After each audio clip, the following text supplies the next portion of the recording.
The Prabhupada Connection. Memories. 140. I think we all remember very clearly where we were and what we were doing the day Srila Prabhupada first entered our lives. Many of the older devotees remember where they were when President John F. Kennedy was shot, or where they were when the Beatles appeared on the Ed Sullivan Show. But our remembrance of Srila Prabhupada will outlive any mundane event in our lives, as our relationship with our Srila Prabhupada is an eternal relationship.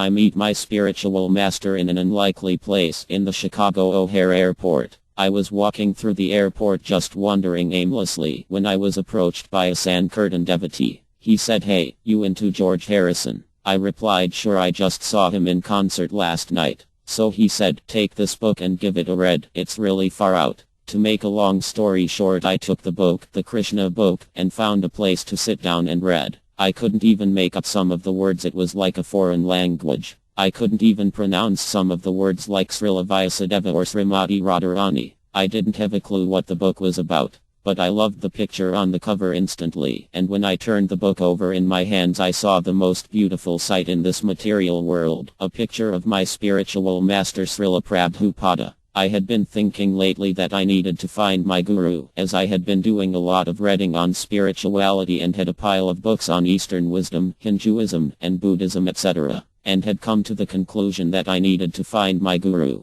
I had no idea where to find him. Do I go to India? I didn't have a clue where to go or who to ask. But the mercy of the spiritual master is unfathomable, and he came to me, through the kindness and compassion of his disciple, in the form of the Krishna book. The love I felt for the picture of Srila Prabhupada was deep and profound. I had never before experienced such a deep loving sentiment as I was experiencing when looking at the picture of His Divine Grace Srila Prabhupada. I was in love as if for the first time. I recognized Srila Prabhupada as my guru, and I began to associate with him directly through his picture and his words. In one fell swoop I meet my guru, and by his mercy I meet God. By the mercy of the spiritual master one receives the benediction of Krishna. Without the grace of the spiritual master, one cannot make any advancement. Therefore I should always remember and praise the spiritual master. At least 3 times a day I should offer my respectful obeisances unto the lotus feet of my spiritual master.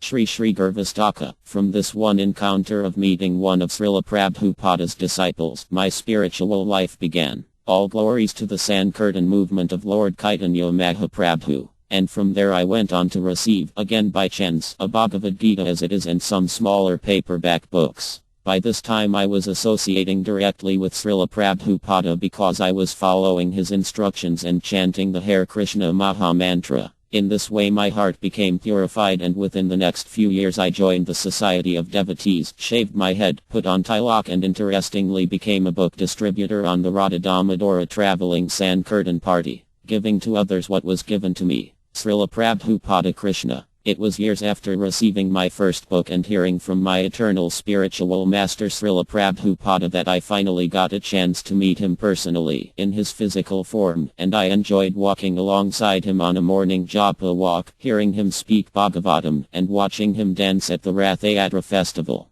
But for me, the turning point in my life, when my association with my eternal spiritual master began, was at the Chicago O'Hare Airport in the form of the Krishna book. I am eternally grateful to that book distributor, I don't even remember his name, for introducing me to His Divine Grace A.C. Bhaktivedanta Swami Prabhupada, and helping me on my journey back home, back to Godhead. Vyasa Sanadas.